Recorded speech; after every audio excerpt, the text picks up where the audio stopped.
नमस्कार मंडळी. तर आज आपण पाहणार आहोत तांब्या पितळची भांडी कशी चकाचक करायची, तेही न घासता. तर आपलं रोजच ठरलेलं काम असतं ते म्हणजे देवपूजा. मग देवाची भांडी घासायचं म्हटलं की नकोशी वाटतं, कारण का पितांबरीने घासायचं म्हटलं की हात लावायला लागतो. मग ते काही होतं, हात काळे होतात किंवा काही जणांना पितांबरीची ॲलर्जी सुद्धा असते, मग बोटांमध्ये खाज येते. मग आपण पितांबरीने भांडी न घासता एक जादुई असं पाणी करणार आहोत की त्याच्यापासून न घासता भांडी आपली चकाचक होणार. आता तुम्ही सुरुवातीला तर बघितलीच, तर चला आता ही भांडी कशी घासायची ते पाहूयात. तर वेळ न करता आजच्या व्हिडिओला सुरुवात करूया. तर इथं काय मी तांब्याची भांडी घेतली जी की देवांसाठीची आहे. तर त्याचबरोबर हे इथं आहे देवाचा हा तांब्या, त्याचबरोबर आरती आहे छोटी, हे आहे अगरबत्तीचं, त्याचबरोबर इथे आहे आपली ही घाटी, आणि त्याचबरोबर हे आहे देवाचं ताट, त्याचबरोबर देवाचं मोठं भांडं सुद्धा आहे. अशी देवाची भांडी आहेत. तर इथं बघू शकता ह्यांना किती डाग पडलेत, तुम्हाला ते तर दाखवलेच.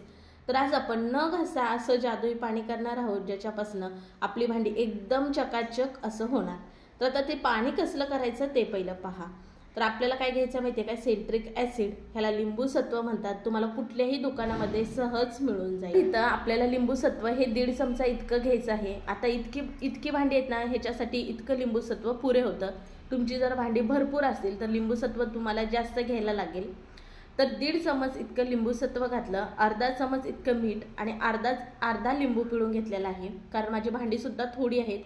तुमची जर भांडी जास्त असेल तर 1 लिंबू वापरला तरी सुद्धा चालेल, आणि लिंबू सत्व वाढवा म्हणजे त्याचा रिझल्ट तुम्हाला छान असा येईल. नंतर आपल्याला ह्याच्यामध्ये पाणी घालायचं आहे 1 वाटीभर इतकं. तर छान असं आपल्याला सगळं मिक्स करून घ्यायचं आहे. लिंबू सत्व आहे ना, ती विरघळलं जातं, साखर कशी आपली विरघळते तशी. त्याच्यामुळे हे सतत आपल्याला मिक्स करत राहायचं आहे. बघू शकता इथे आपलं हे जादुई पाणी तयार झालेलं आहे. तर ह्या पाण्यापासूनच आपण भांडी एकदम चकाचक करणार आहोत न घासता. तर आता बाकीची भांडी बाजूला ठेवते मी, आणि हे देवाचं जे मोठं भांडं आहे जे की आपण दरवाजामध्ये फुलं ठेवण्यासाठी घेतो, ते खरंच खूप खराब होतं. म्हणजे आपण त्याच्यामध्ये पाणी भरतो ना, त्याच्यामुळे ते असं काळं झालेलं आहे. तर बघा ह्याच्यामध्ये आपण केलेलं जादुई पाणी घालायचं आहे. तर इथं बघा, तुम्हाला काही वेगळं सांगायची गरज नाही, तुम्हाला इथे रिझल्टच समजत असेल काय आहे. जिथं जिथं मी पाणी घालेल तिथले डाग कसे साफ होतात बघू शकता. आतमध्ये तर एकदम चकाचक झाले.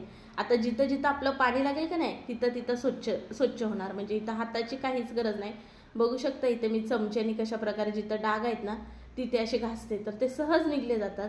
बघा एकदम सोपं आहे करायला.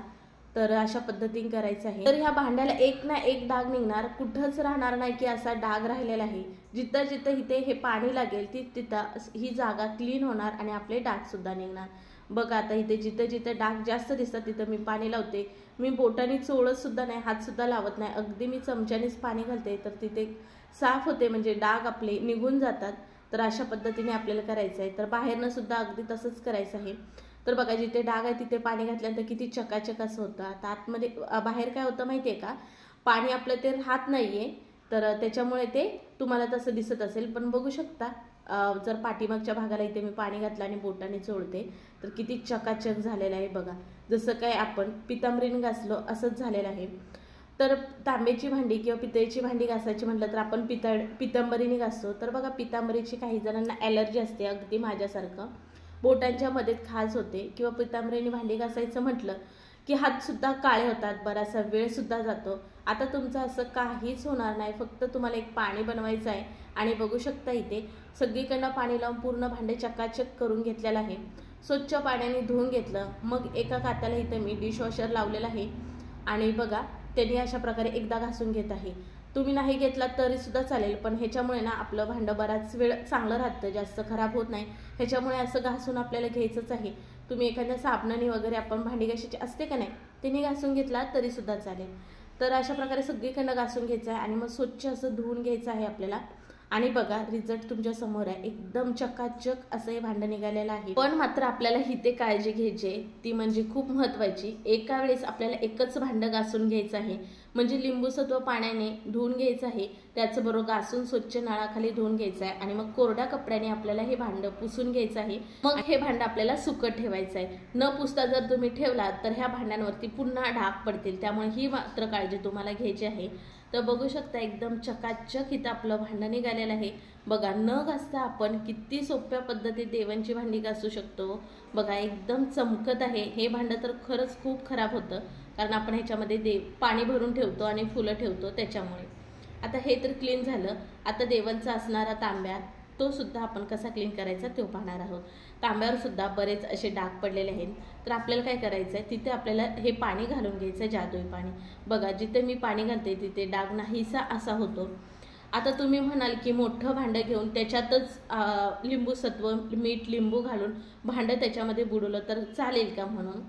तर ते सुद्धा तुमचं बरोबर आहे, सगळ्यांना हा प्रश्न पडणार. पण तुम्हाला सांगते, तुम्ही जर पाणी भरपूर घेतलात आणि त्याच्यामध्ये 1 किंवा 1.5 चमचा लिंबू सत्व घातलात आणि जर भांडी धुवत बसलात तर ती क्लीन होणार नाहीत, स्वच्छ होणार नाहीत. कारण पाणी हे भरपूर घेतलायत तुम्ही. त्याच्यामुळे असं थोडं पाण्यामध्ये थोडं लिंबू सत्व घालून भांडी धुतलात तर तुमची वेळसुद्धा वाचेल, मेहनतसुद्धा वाचेल आणि लिंबू सत्वसुद्धा जास्त लागणार नाही.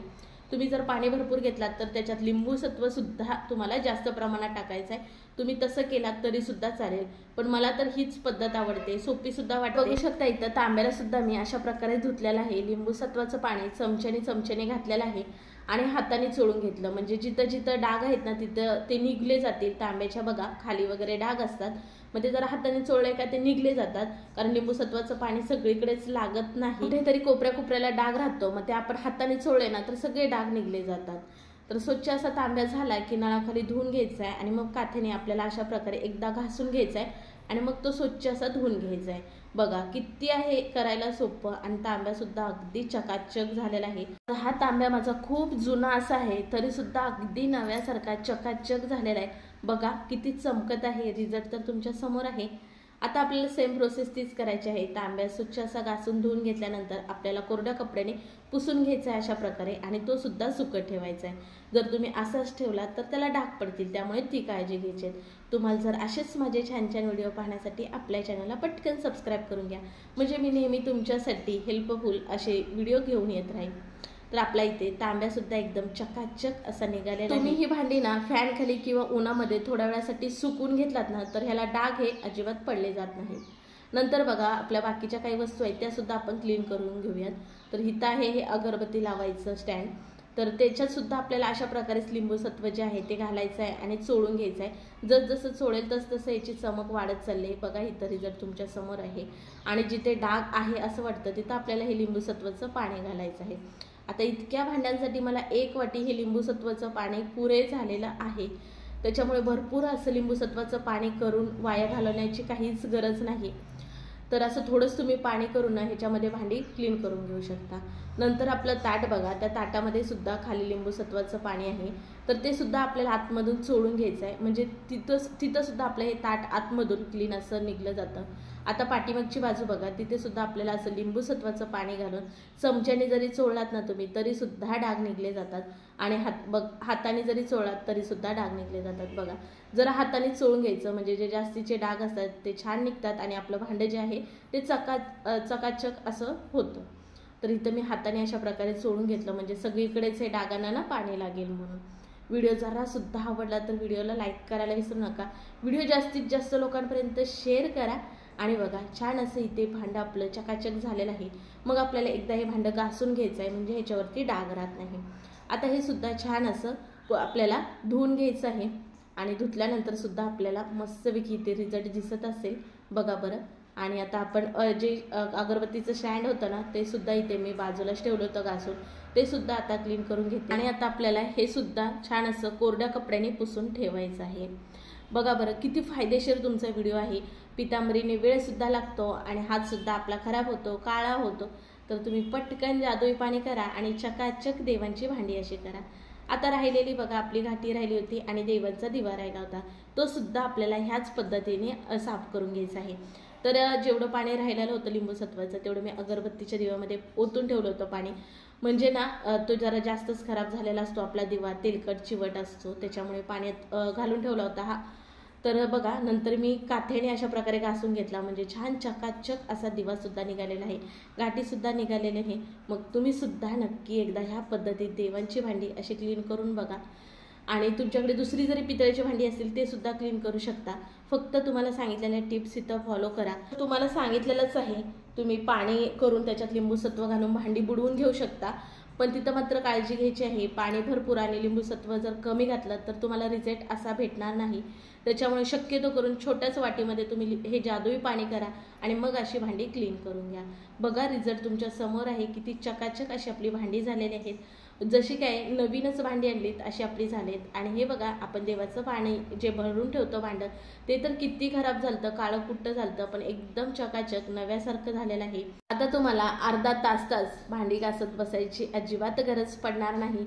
एक जादुई असं पाणी करा की त्याच्यापासून तुमचा वेळ सुद्धा वाचेल आणि पटकन अशी चकाचक भांडी निघणार, अगदी नव्यासारखी भांडी होतात। मग खरंच व्हिडिओ जरा सुद्धा फायदेशीर वाटला तर व्हिडिओला लाईक करा, व्हिडिओ जास्तीत जास्त लोकांपर्यंत शेअर करा आणि हो चॅनलला सबस्क्राईब मात्र नक्की करा। चला पुन्हा भेटू नवीन एका व्हिडिओमध्ये, तोपर्यंत बाय।